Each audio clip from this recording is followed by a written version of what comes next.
मंत्री राजनाथ सिंह प्रचार की कमान संभालेंगे और 2 जिलों में जनसभाएं करते हुए नजर आएंगे। बीकानेर में वो अर्जुन राम मेघवाल के समर्थन में रैली करेंगे और उनके लिए वोट की अपील करेंगे, तो वहीं दूसरी तरफ झुंझुनू में बीजेपी प्रत्याशी शुभकरण चौधरी के पक्ष में रैली करेंगे।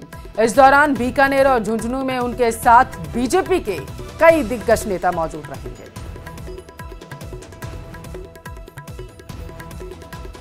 तो आज बताते चले, रक्षा मंत्री राजनाथ सिंह का दौरा है। बताया जा रहा है कि बीजेपी के 2 दिग्गज प्रत्याशियों के समर्थन में वो जनसभा को संबोधित करते हुए और रैली करते हुए नजर आएंगे। बताते चले कि बीते दिनों देश के प्रधानमंत्री मोदी ने चुनावी जनसभा को संबोधित किया था और रैली भी की थी, जिसके बाद राजस्थान का सियासी पारा हाई हो चुका है। आज अर्जुन राम मेघवाल और शुभकरण चौधरी के पक्ष में चुनावी जनसभा की जाएगी, रैली की जाएगी, जिसके देखते हुए माना जा रहा है कि ये सुपर संडे रहने वाला है। तो बड़ी खबर आप तक पहुंचा रहे हैं, बीकानेर में सभा करेंगे।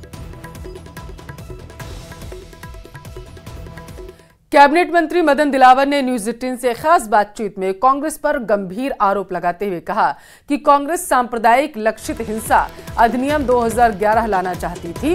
ये अधिनियम हिंदुओं पर शिकंजा कसने के लिए लाया जा रहा था। कांग्रेस की इस साजिश को बीजेपी सहित अन्य दलों ने कामयाब होने से रोका था।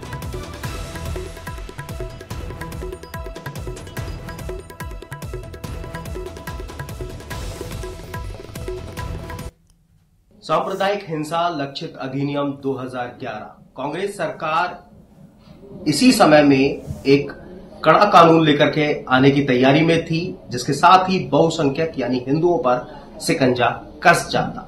इस तरह का बयान दे रहे हैं मदन दिलावर, जो अपने बयानों के लिए जाने जाते हैं, शिक्षा मंत्री हैं और फिलहाल दिलावर साहब हमारे साथ में मौजूद है। दिलावर साहब, किस तरह का यह अधिनियम लाने की जो तैयारी है वो की जा रही थी 2011 में? कांग्रेस के द्वारा 2011 में एक अधिनियम प्रस्तावित किया गया था, उसका नाम था सांप्रदायिक हिंसा लक्षित अधिनियम 2011। हालांकि वह राष्ट्रीय शिव संघ विश्व हिंदू परिषद शिवसेना के विरोध के बावजूद वो ला नहीं पाए, पास नहीं हुआ। उस विधेयक में प्रावधान था कि हिंदुओं में और मुस्लिमों में कहीं झगड़ा हो जाए, दंगा हो जाए, लड़ाई हो जाए और इसमें हिंदुओं की महिलाओं के साथ बलात्कार किया जाए, उनके घर जला दिए जाएं, उनकी हत्या कर दी जाए, तब भी मुस्लिम दोषी नहीं होगा, दोषी हिंदू ही होगा। इस प्रकार का प्रस्ताव ला करके और इस प्रकार का अधिनियम ला करके उसको पास करवाकर हिंदुस्तान को बर्बाद करने का षड्यंत्र कांग्रेस कर रही थी।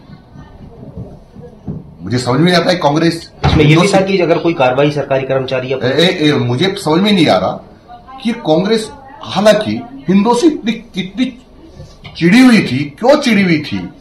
क्योंकि हिंदुओं को बर्बाद करना चाहती थी, हिंदुस्तान को बर्बाद करना चाहती थी। इसमें यहां तक प्रावधान है, कोई अधिकारी यदि उसमें हिंदुओं का सहयोग करेगा और हिंदुओं को अपराधी नहीं मानेगा तो उस अधिकारी के खिलाफ भी कार्रवाई होगी। और कोई सरकारें, यानी जैसे प्रदेशों की सरकार होती है, वो सरकारें भी अपराधियों का साथ नहीं देगी, अपराधियों का संरक्षण नहीं करेगी। यानी जो मुस्लिम हत्या करते हैं, बलात्कार करते हैं, घर जलाते हैं, उनके पक्ष में खड़ी नहीं होगी तो उन सरकार को भी केंद्र सरकार बर्खास्त कर देगी, ऐसा प्रस्ताव था। मैं समझता हूं ये इनकी जो निकृष्ट मानसिकता थी हिंदुओं को बर्बाद करने की, हिंदुस्तान को बर्बाद करने की, वो भारतीय जनता पार्टी ने बचाया। अगर ये आपको क्या लगता है कि अगर ये जो विधेयक है, ये कानून अगर आ जाता तो क्या हालात बनते? क्या साजिश थी? कानून ये आ जाता तो साजिश ये थी कि हिंदुस्तान को बर्बाद कर दो, हिंदुओं का सर्वनाश कर दो और इस देश में केवल मुस्लिम ही मुस्लिम बच जाए, ताकि जब चुनाव हो तो कांग्रेसी जीत करके आए, वही शासन करे। ये षड्यंत्र था। तो बेहद बड़ा बयान फिलहाल मदन दिलावर दे रहे हैं। इसी के साथ में, इस बयान के साथ में जो है वो पूरा की पूरा विधेयक को लेकर के अपना बड़ा बयान न्यूज 18 पर मदन दिलावर साहब ने दिया। हिमांशु मित्तल, न्यूज 18। तो वहीं दूसरी तरफ यूपी के मुख्यमंत्री योगी आदित्यनाथ भी आज राजस्थान में चुनावी दौरे पर रहेंगे। योगी आदित्यनाथ 3 जिलों में ताबड़तोड़ दौरे कर जनसभाएं और रैलियां करेंगे। सीएम योगी भरतपुर, सीकर, दौसा में सभा को संबोधित करेंगे, तो वहीं बीजेपी प्रत्याशियों के पक्ष में वोट की अपील भी करेंगे। भरतपुर में रामस्वरूप के लिए, सीकर में स्वामी सुमेधानंद सरस्वती, तो दौसा में कन्हैयालाल मीणा के समर्थन में रैली।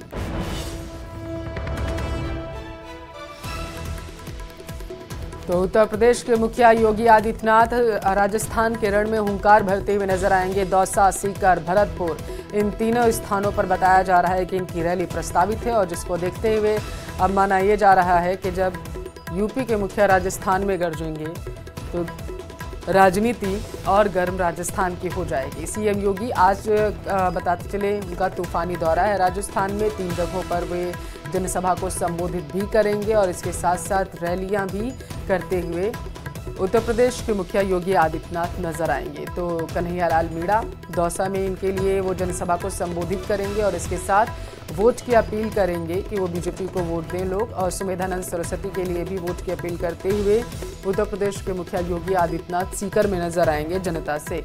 बताते चले कि आज जो है राजस्थान के दौरे पर सीएम योगी हैं और तीनों स्थानों पर आज इनकी रैली है। और ज्यादा जानकारी के साथ संवाददाता टेलीफोन लाइन पर दीपक जुड़ चुके हैं। दीपक, आज राजस्थान के दौरे पर उत्तर प्रदेश के मुखिया हैं, कब पहुंच रहे हैं राजस्थान, और जो 3 रैलियां उनकी प्रस्तावित है उनको लेकर के जानकारी दीजिए।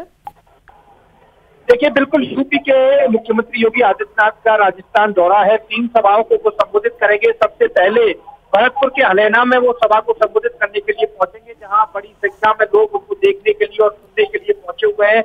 भव्य पंडाल बनाया गया है जिसमें वो सभा को संबोधित करेंगे। 11 बजे बाद पहुंचने का उनका जो कार्यक्रम है वो बताया जा रहा है। यहाँ से सभा को संबोधित करने के बाद जो अन्य दूसरी सभाएं हैं वहां पर वो कार्यक्रम के लिए पहुंचेंगे। लाल चौक में भी उनकी सभा है, तीसरी सभा है, और ये जो कार्यक्रम है उनको लेकर के जो लोगों में खुशी है वो देखने को मिलेगी, क्योंकि यूपी के मुख्यमंत्री योगी आदित्यनाथ एक ब्रांड जो है नेता के तौर पर जाने जाते हैं, और उनको सुनने के लिए, उनके जो संबोधन है उसको सुनने के लिए और उन्हें देखने के लिए बड़ी संख्या में जो लोग हैं उनमें उत्साह नजर आ रहा है। और सुबह से ही लोग यहाँ पर पहुंच रहे हैं। कुछ देर में ही वो यहाँ पर पहुंचेंगे। तैयारियां जो है वो पूरी तरह से पूर्ण कर ली गई है। पुलिस की सुरक्षा संबंधित बड़ी संख्या में जो पुलिस जाब्ता है वो यहाँ पर तैनात किया गया है। यहाँ से जो बीजेपी प्रत्याशी है रामस्वरूप कोली, उनके समर्थन में वो सभा को संबोधित करेंगे और उसके बाद में लाल चौक में वो जाएंगे, जहाँ पर जो भाजपा के प्रत्याशी हैं उनके जो समर्थन में सभा है वो संबोधित की जाएगी। जी, बहुत शुक्रिया दीपक जानकारी के लिए। जोधपुर के बालेसर से बड़ी खबर है। चामू पुलिस थाने की टीम पर हमला हुआ है, ऐसा बताया जा रहा है। जानकारी है कि गोदेलाई गांव में 2 पक्षों में जमीन को लेकर के विवाद हुआ था। उसके बाद गांव में पुलिस और आरोपियों के बीच फायरिंग हो गई। एसएचओ ओम प्रकाश पुलिसकर्मियों को बंधक बनाने की उन्होंने सूचना दी, ऐसी जानकारी निकलकर सामने आ रही है। आरोपी के घर की महिलाओं और पुरुषों ने बना लिया था बंधक, ऐसा बताया जा रहा है। छुड़वाने गए एएसआई के साथ भी मारपीट की गई है। जानकारी ये है कि इस पूरी घटना के दौरान एएसआई का हाथ फ्रैक्चर हो गया है। आसपास के थानों और पुलिस लाइन से अतिरिक्त जो पुलिस बल है वो तैनात कर दिया गया है फिलहाल के लिए गांव में, ताकि शांति व्यवस्था बनी रहे। ज्यादा जानकारी के साथ संवाददाता टेलीफोन लाइन पर चंद्रशेखर जुड़ चुके हैं। चंद्रशेखर, अभी माहौल कैसा है? देखिए पल्लवी, बात करें तो ये रात करीब 11 बजे की घटना है, जब एक जमीन विवाद को लेकर 2 पक्ष आमने सामने हो गए थे। सूचना मिलने के बाद जो चामू थाना पुलिस मौके पर पहुंची और जो जाब्ता वहां पर मौके पर पहुंचा था उस पर भी जो है आरोपियों ने फायरिंग कर दी। और इस दौरान जो है जानकारी के अनुसार जो है दोनों पुलिस और आरोपी पक्ष में जो है फायरिंग हुई थी। इसके बाद जो आरोपी पक्ष के परिवार की महिला और पुरुष है उन्होंने जो है वहाँ मौके पर पहुंचे जाब्ते को जो है बंधक बना लिया और उनके साथ मारपीट की। जब एएसआई को जो एएसआई है उसको इस बात की जानकारी मिली तो वो मौके पर पहुंचा तो उसके साथ भी मारपीट की गई। इस दौरान जो उसका हाथ फ्रैक्चर हो गया और जब ये जानकारी एसपी धर्मेंद्र सिंह यादव के पास पहुंची तो उन्होंने तुरंत जो है आसपास के थानों को निर्देशित किया और साथ ही जो रिजर्व पुलिस बल है उसको वहां पर भेजा गया मौके पर और जिन्हें बंधक बनाया गया था पुलिसकर्मियों को उनको छुड़ा कर लाए। इसके बाद जो है आरोपियों को गिरफ्तार कर थाने लाया गया। फिलहाल पुलिस जो है पूछताछ कर रही है। फिलहाल शांति का माहौल है और जो चामू थाना है वो छावनी में तब्दील कर दिया गया। जी पल्लवी, बहुत शुक्रिया चंद्रशेखर जानकारी पहुंचाने के लिए। सूत्रों के हवाले से आ रही धौलपुर से बड़ी खबर आप तक पहुंचाएंगे। शोभा रानी कुशवाहा का परिवार बीजेपी में शामिल हो सकता है, ऐसी जानकारी है। धौलपुर विधानसभा से कांग्रेस विधायक हैं शोभा रानी कुशवाहा। चाचा ससुर कन्हैयालाल और देवर उपेंद्र बीजेपी में भी शामिल होंगे। तो सूत्रों के हवाले से ये बड़ी खबर आप तक पहुंचा रहे हैं। एक बार फिर से बीजेपी का कुनबा जो है आम चुनाव से पहले बढ़ने वाला है। बताया जा रहा है कि धौलपुर विधानसभा से कांग्रेस विधायक हैं शोभा रानी, वो जो है बीजेपी का दामन थाम सकती हैं और इसके साथ साथ उनके देवर और चाचा ससुर भी बीजेपी का दामन थामते हुए नजर आएंगे। सैकड़ों समर्थक बताया जा रहा है कि बीजेपी का दामन थामेंगे। बीजेपी जिला कार्यालय में आज एक बड़े कार्यक्रम का आयोजन किया गया है। तो सूत्रों के हवाले से ये बड़ी खबर है। जानकारी ये है कि विनय सहस्त्रबुद्धे और अविनाश गहलोत इस दौरान मौजूद रहेंगे जब इस पूरे कार्यक्रम को आगे बढ़ाया जाएगा। तो एक बड़ा कार्यक्रम जो है वो रखा गया है और उसी में बताया जा रहा है सदस्यता दिलाई जाएगी।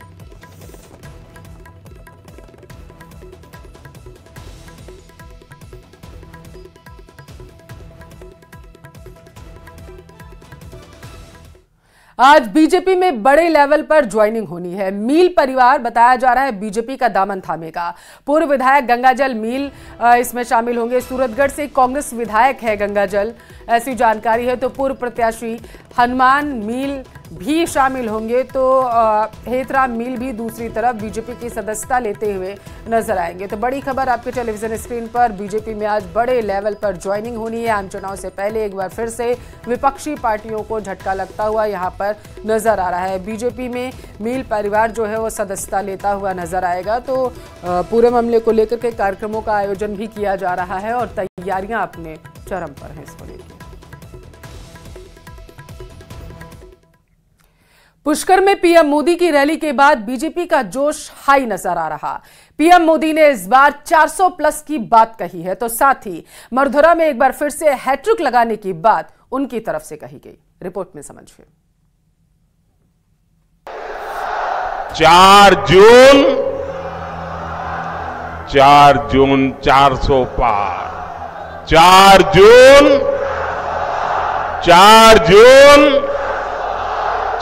जून मोदी से परेशान है, इसलिए चिढ़ता है, गुस्सा करता है, गाली देता है। लेकिन कांग्रेस के लोग समझ ले, आप जितना कीचड़ उछालोगे ना, जितना कीचड़ उछालोगे, कमल उतना ही ज्यादा खिलने वाला है।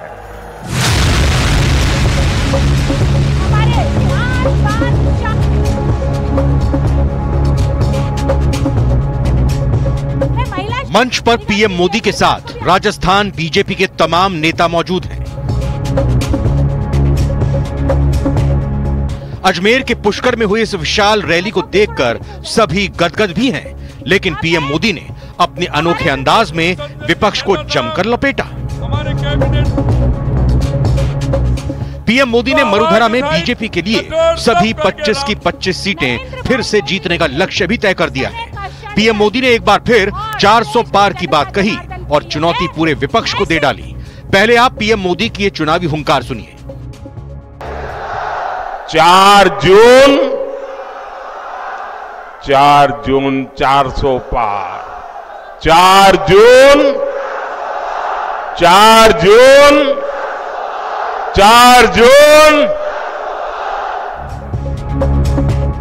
पीएम मोदी ने कांग्रेस के घोषणा पत्र को भी झूठ का पुलिंदा बताया है और उसकी तुलना मुस्लिम लीग से कर दी। साथियों, कल कांग्रेस पार्टी ने एक झूठ का पुलिंदा जारी किया है, अपना घोषणा पत्र जारी किया है। झूठ का ये पुलिंदा कांग्रेस की एक बहुत बड़ी सच्चाई, कांग्रेस को बेनकाब करने वाला एक घोषणा पत्र है। पीएम मोदी की मरुधरा में हो रही लगातार रैली से बीजेपी का जोश भी हाई है। सत्ता और संगठन के लोग बड़ी जीत का दावा कर रहे हैं, लेकिन पीएम ने एक बार फिर सरकार बनने और 100 दिन में बड़े एक्शन लेने की बात कही है। मेरी सरकार का तीसरा कार्यकाल बहुत दूर नहीं है। पहले 100 दिन में भ्रष्टाचार के खिलाफ बीजेपी सरकार और भी बड़े फैसले लेने जा रही है। मैं तैयारी करके बैठा हूं, सारी तैयारी शुरू कर दी है। जब बात रेगिस्तान में पानी लाने की हो और चर्चा ईआरसीपी पर ना हो, ऐसा कैसे हो सकता है? पीएम मोदी ने ईआरसीपी को अपनी बड़ी सफलता माना है। यहां भाजपा सरकार के आने के 100 दिन के भीतर ही वर्षों से लटकी ईआरसीपी पर सहमति बन गई है। पीएम मोदी ने बीजेपी उम्मीदवारों को जिताने की अपील भी की। साथ ही कहा कि इनको गया एक एक वोट मुझे मजबूत करेगा। जनता का उत्साह देख पीएम मोदी को भी विश्वास है कि इस बार फिर से 25 की 25 सीटें बीजेपी जीत रही है।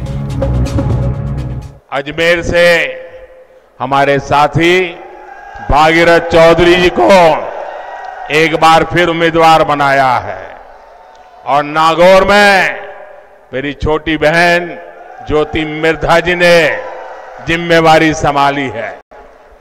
इन दोनों प्रत्याशियों को आपका एक एक वोट मोदी को मजबूत करेगा। पीएम मोदी की राजस्थान में हो रही ताबड़तोड़ रैलियों से चुनावी माहौल गरमाया हुआ है। पीएम मोदी रविवार को दौसा में रोड शो करेंगे। इसके बाद अन्य स्थानों पर भी पीएम की रैली होगी। अभी 19 अप्रैल में काफी समय है। इस समय में क्या सभी सियासी समीकरण पलट जाएंगे? Bureau report, news 18 Rajasthan.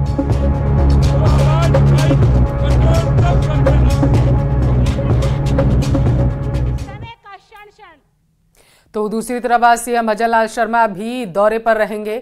बताया जा रहा है कि चूरू के दौरे पर सीएम भजनलाल शर्मा रहने वाले हैं। चूरू के रतनगढ़ में वो रोड शो करेंगे। देवेंद्र झाझड़िया के समर्थन में रैली करते हुए सूबे के मुखिया नजर आएंगे। तो इस वक्त की बड़ी खबर आपके टेलीविजन स्क्रीन पर है। सीएम भजनलाल शर्मा के कार्यक्रम से जुड़ी अपडेट आप तक पहुंचा रहे हैं। चूरू के दौरे पर सीएम भजनलाल शर्मा रहने वाले हैं और इस दौरान वो बीजेपी प्रत्याशियों के समर्थन में रैली करेंगे बताया जा रहा है और सूबे की जनता से बीजेपी के पक्ष में वोट की अपील करते हुए नजर आएंगे। तो देवेंद्र झाझड़िया जिन्हें टिकट दिया गया है उनके पक्ष में रैली करेंगे। जयपुर की रैली में कांग्रेस अध्यक्ष मल्लिकार्जुन खड़गे ने कश्मीर से आर्टिकल 370 हटाने के मुद्दे पर प्रधानमंत्री को घेरने की कोशिश की तो सियासी घमासान छिड़ गया। खड़गे ने बयान दिया कि राजस्थान की रैली में पीएम के आर्टिकल 370 की बात करने का क्या मतलब है। इस पर बीजेपी ने उन्हें आड़े हाथों ले लिया।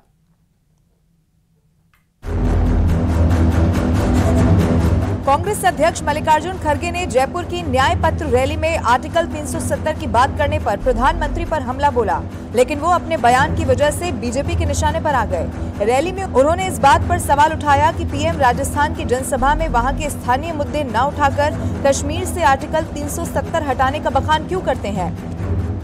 उन्होंने यहाँ पर राजस्थान में चूरू में वहां पर एक भाषण दिया।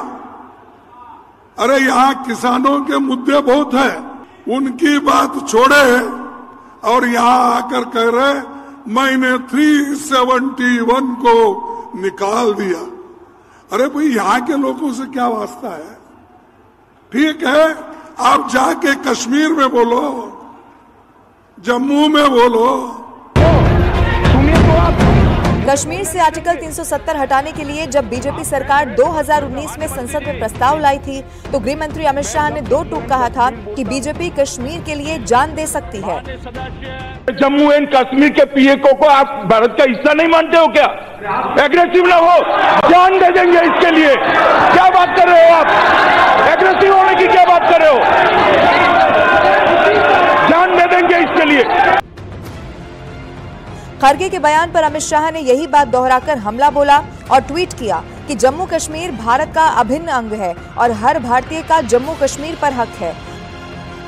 खड़गे का मतलब आर्टिकल 370 से था, लेकिन उन्होंने अपने बयान में 371 बोला। इस बात पर बीजेपी अध्यक्ष जेपी नड्डा ने उन्हें घेर भी लिया। He does not understand the difference between 370 and 371. He was talking about 370 and he was quoting 371. Which type of thinking they have? I believe that we all are very much involved with Jammu and Kashmir. Am I right?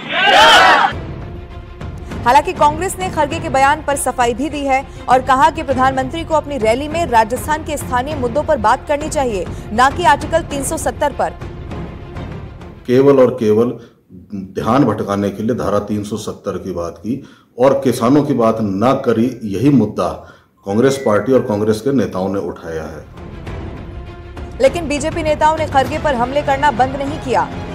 Rajasthan वो धरती है जहां के वीरों ने कश्मीर की रक्षा के लिए, देश की सीमाओं की रक्षा के लिए अपनी जान दी है। इसी 370 के कारण बहुत सारे राजस्थान के नौजवान वहां पर शहीद हुए हैं। खड़गे जी को ये बात याद रखनी चाहिए और खड़गे जी को ये बात भी याद रखना चाहिए कि सारा भारत आज एक है। मोदी जी ने 370 को खत्म करके पूरे भारत को एक किया। कश्मीर के लिए हम जान भी दे देंगे, इस प्रकार से माननीय अमित शाह जी ने कहा है। तो स्वाभाविक बात है, कांग्रेस की सोच और भारतीय जनता पार्टी की सोच ये दर्शाती है कि ना तो कांग्रेस ने कभी कश्मीर को माना और भारतीय जनता पार्टी ने कश्मीर को अपना समझा।